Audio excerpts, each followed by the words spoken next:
I was born in 1944, and we lived in an ancient little old house. I say ancient, it was well over 200 years old. I had two older brothers, so we fought a lot, wrestled, and got into mayhem. We always did a lot of things together, like up at the camp at Winnipesaukee. We built patios and stone walls and docks. So we learned to do all kinds of building projects. We helped in the construction of the camp from day one. After the shell was put up by a contractor, we went in and finished the whole inside. I'd help move things around, I'd hold things while they were being nailed. There was always an effort that we all pitched in together. So when we were growing up, if we wanted water skis or we wanted a boat, we built them. And to this day, the boat, water skis, and the motors that we built in the 1950s are still being used by some of the younger generations.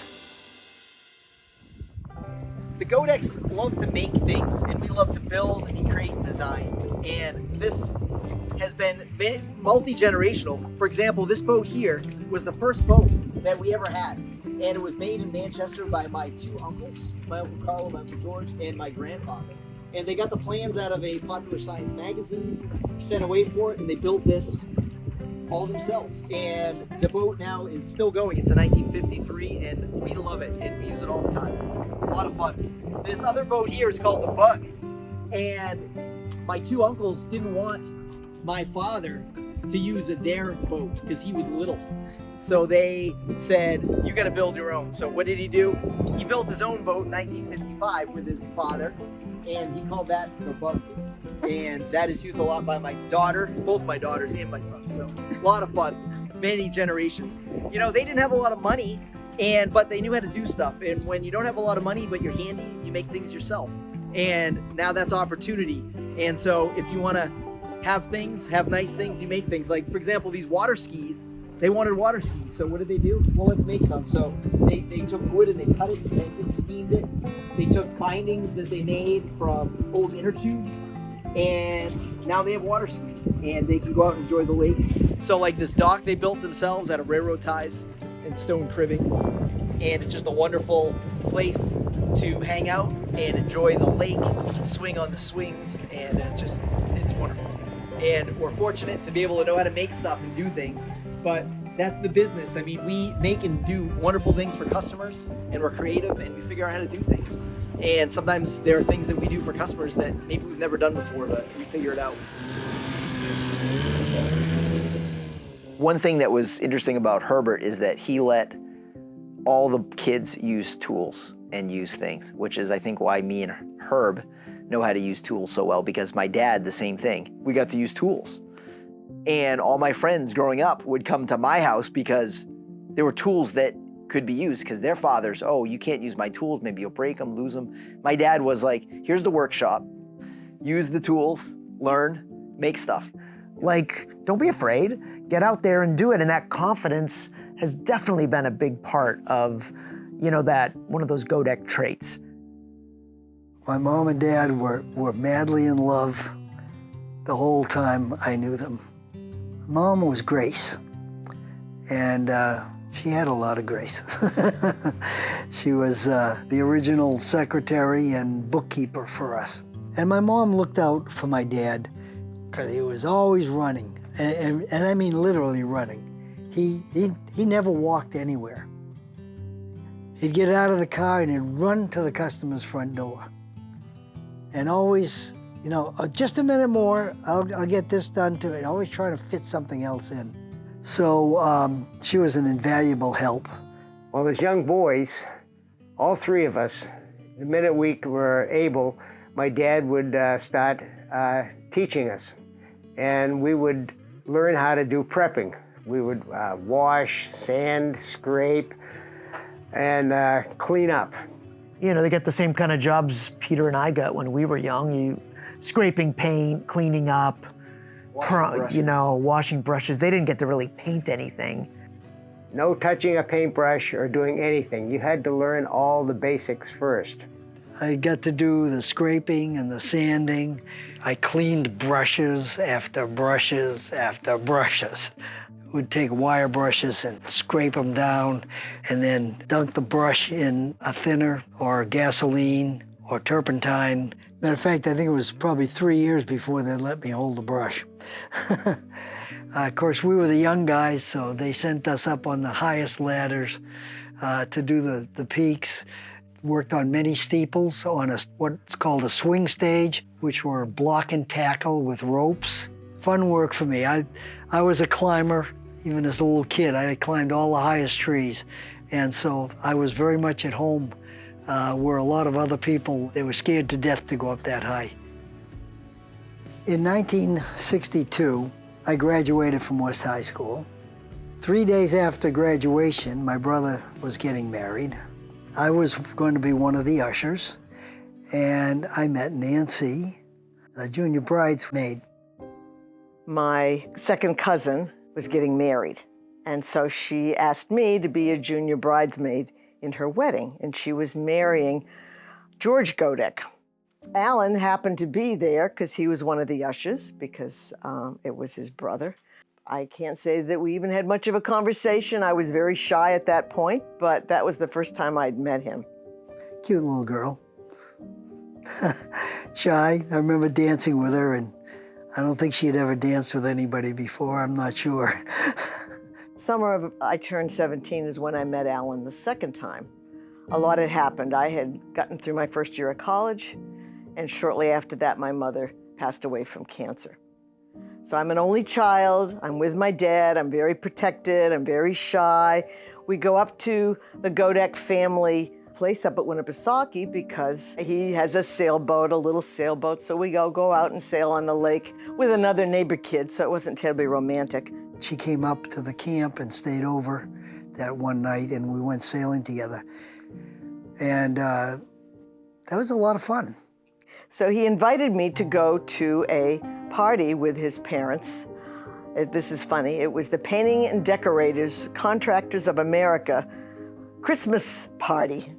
Doesn't sound like a super thing, but I was excited. I wasn't dating, and I was excited to do that with him. So we had that one date. I went to the University of Vermont. That was my choice, largely because of skiing. He started engineering and then realized he really wanted to be in the business. So he switched his major to business. And while he was in college, he was in ROTC. With the Vietnam War raging, it was almost sure I'd have to do some sort of military service, and I figured I might as well go in as an officer. I ended up going to Germany. I ended up being company commander of a large group headquarters, an engineering group headquarters. And that put me in the position of having anywhere from 150 to 220 men under my command. So it gave me a lot of experience of planning on, okay, how to utilize the men. I was, of course, paymaster because I was the commander of the company.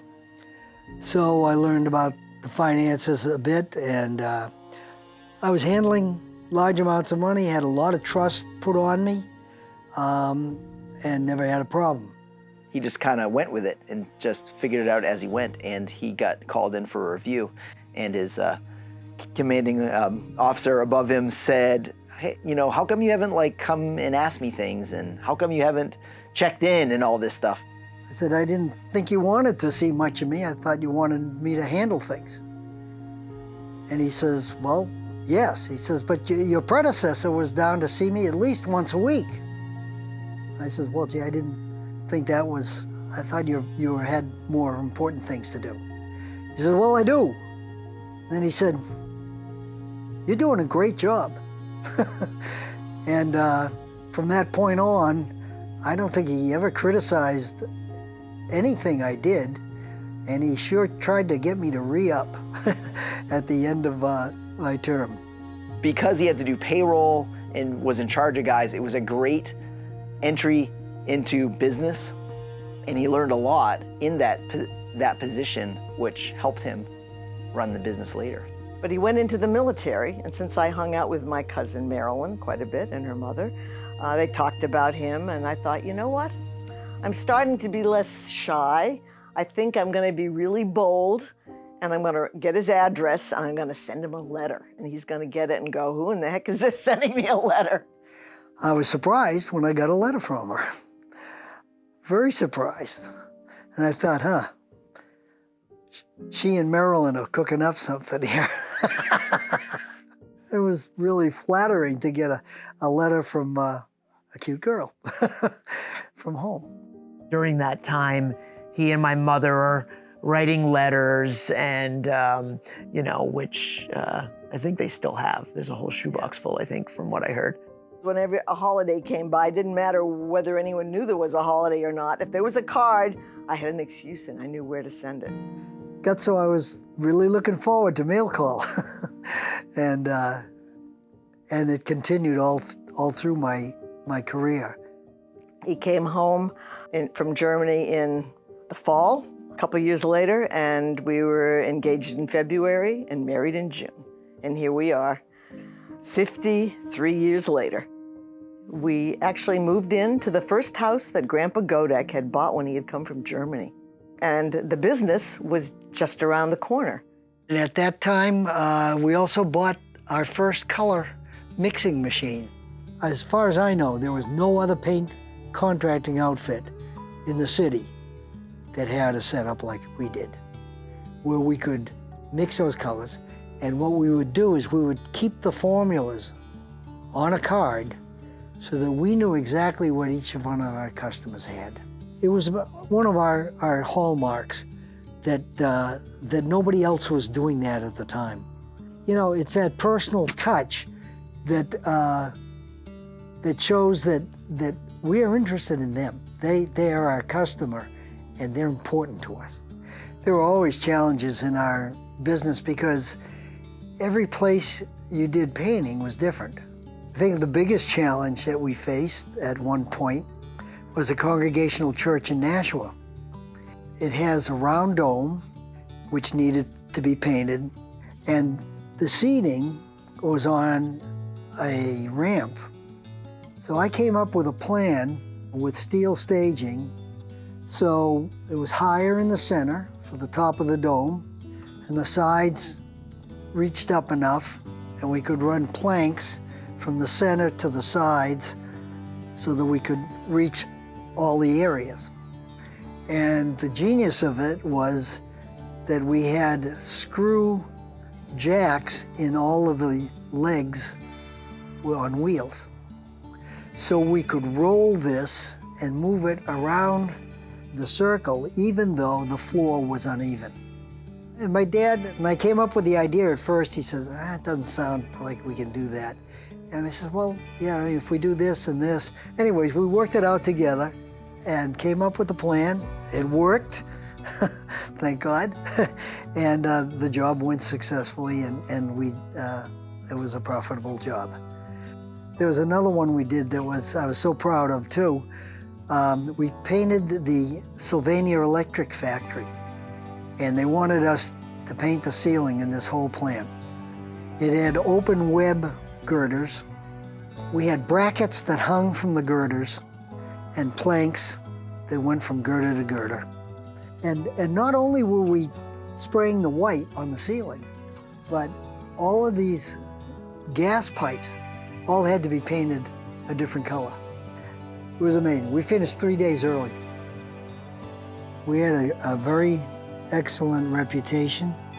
We had customers that started with my grandfather and then moved to my dad and then moved to me.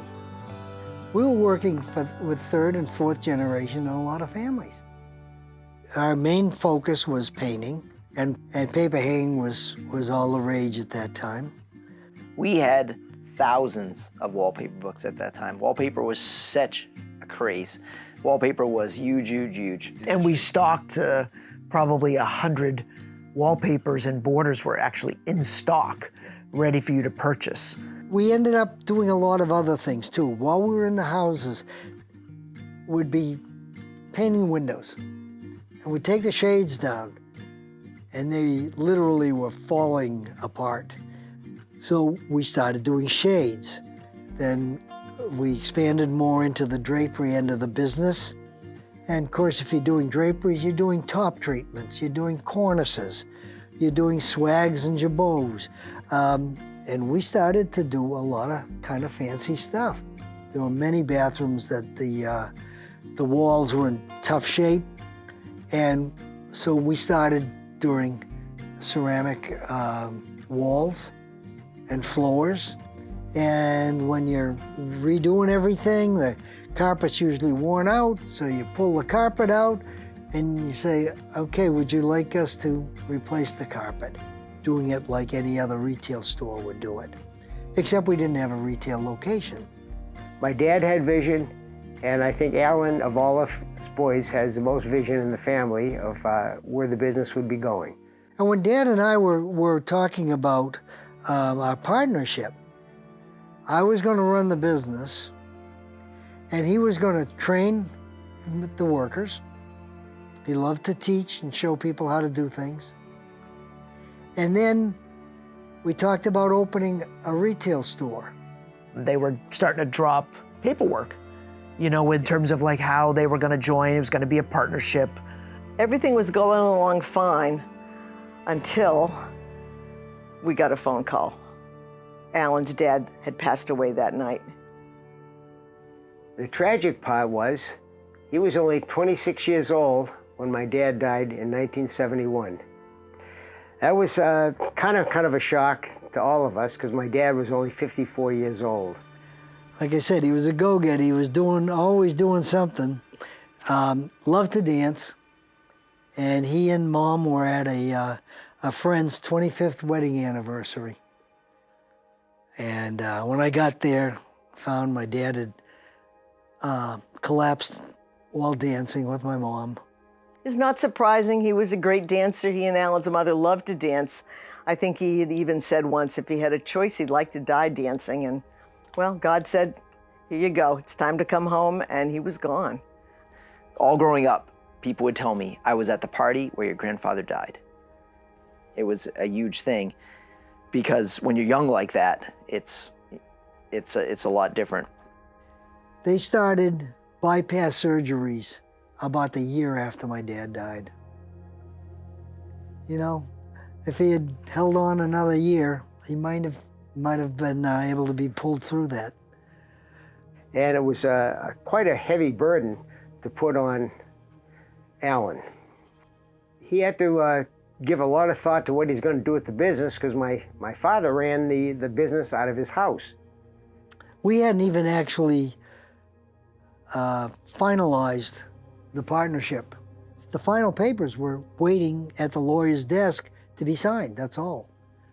The family saw that what Herbert's wishes were, and they went ahead and said, let's, you know, all these agreements that were ready, that hadn't been signed, those are going to get signed, and the business is going to go to Alan. Now, suddenly, Alan was in charge of the business. So it was a lot of responsibility. So he had to deal with grief. He had to deal with the fact that now he was the boss over the men who were all older than he, and yet he was the boss now. And it was a lot of weight on Alan to make that transition. I had known most of these men since I was a child. A lot of them knew my dad and my grandfather before I was even thought of.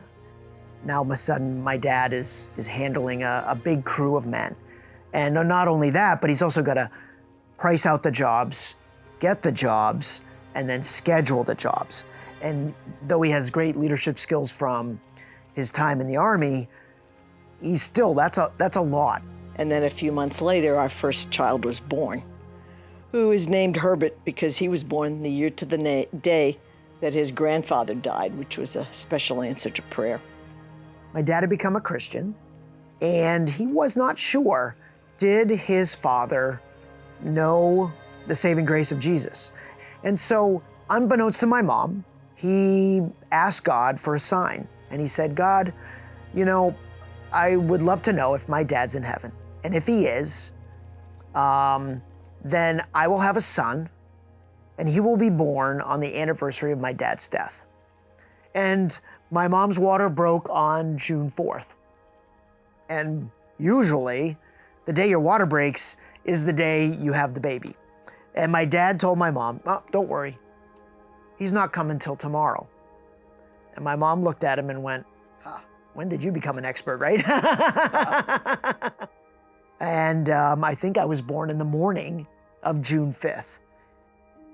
After my dad died, one of our dreams was that he was going to train the new employees, and that we should open a retail outlet to handle retail sales and branch into that.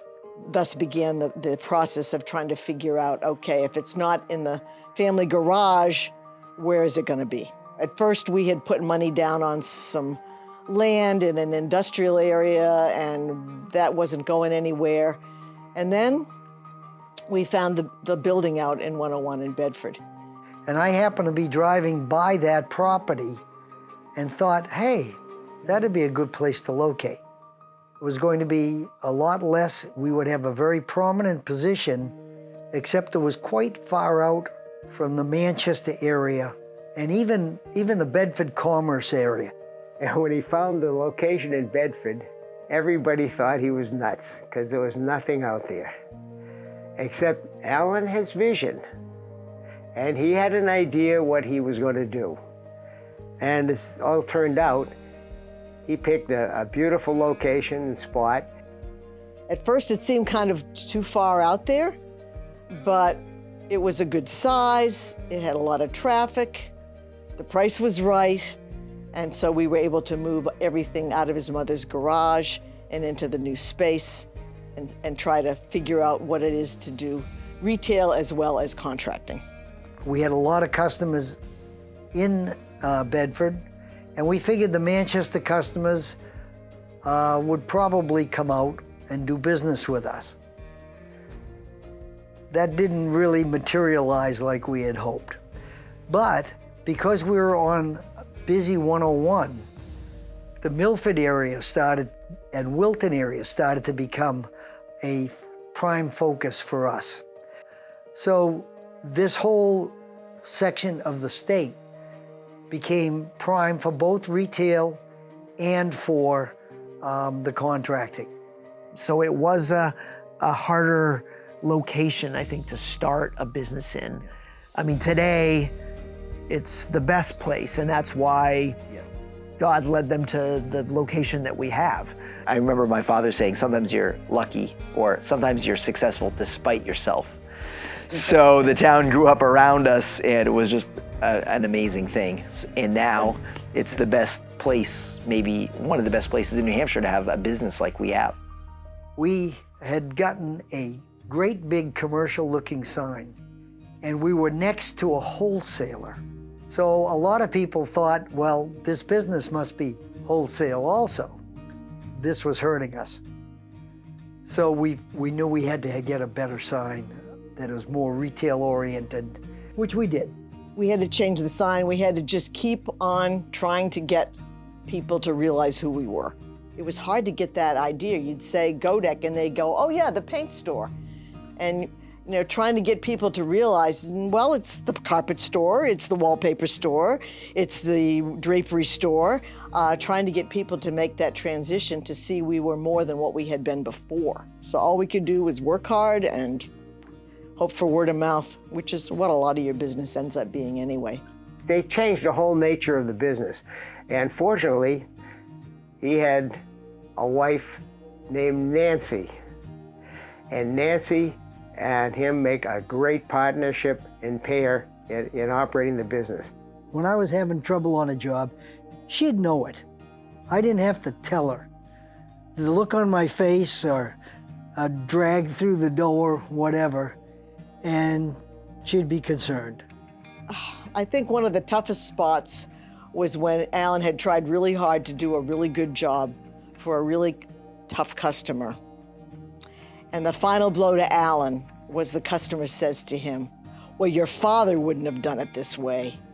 I mean, that was like a knife in his heart because the customer was unreasonable. He had done a good job, but you know, we had to weather those things together and kind of support each other through. When in a family business, when you marry into the family, you're in the business. You don't have a choice, because every business decision is a family decision too. If you are going to take time to do something in the business, well, that means it's got to come from the family, or somehow you've got to figure out how to fit this together. We figured once we were out there that we would start to sell to more contractors, because we even had sold some out of the garage. But this was the problem. The contractors saw us as competition.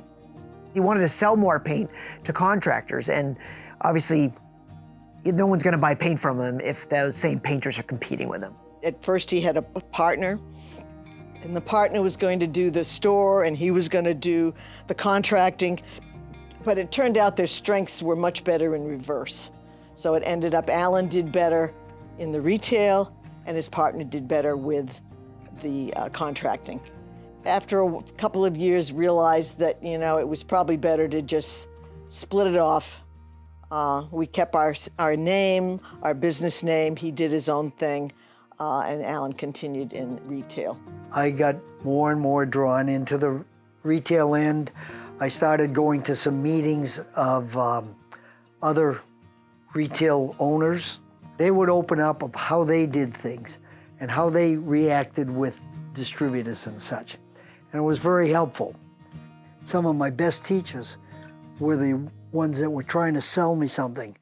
And I made them explain to me, why is this better? Why is this a better product? How can we be more productive? The early part of the 80s, the ceramic trend started up here in New Hampshire. We got a great big, beautiful ceramic display from a local distributor. And we put it in a prominent display area right in the front, figuring that, oh boy, we're gonna get some nice ceramic sales out of this. Well, after 6 months, we were devastated, really. We had not one sale from this rack. All right, we gotta do something different. So we took the rack apart and moved it out into the warehouse. We came close to actually taking that whole ceramic display and throwing it in the dumpster. 2 weeks later, someone comes in looking for ceramic.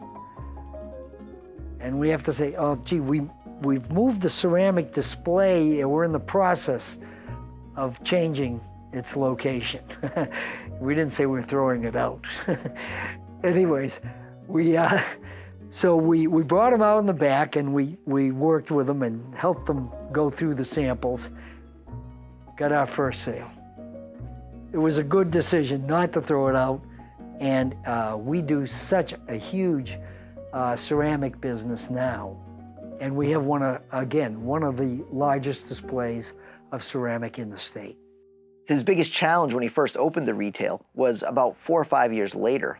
There was a big downturn in that mid-70s. There was very high interest rates in like 78, 79, and it was a really tough time, and business was slow, and he really struggled. The competition started coming to Manchester.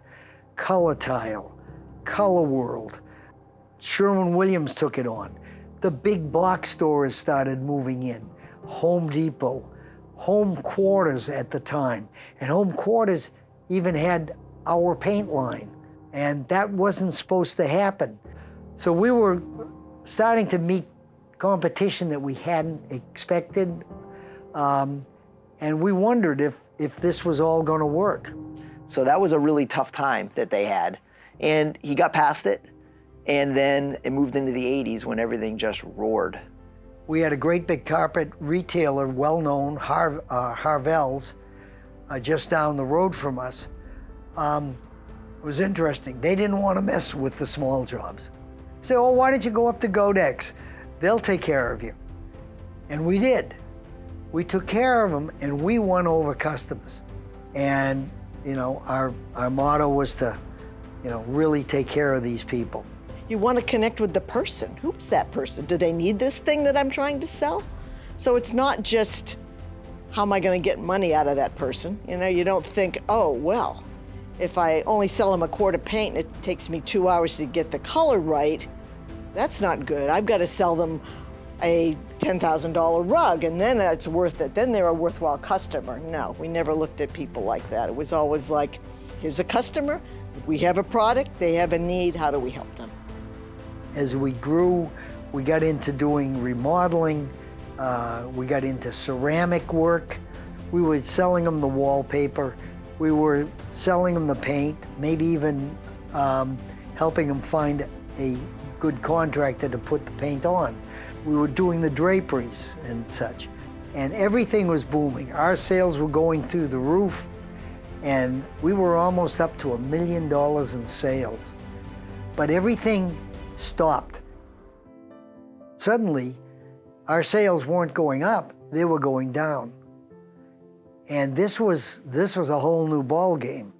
It's like, okay, what do you do now?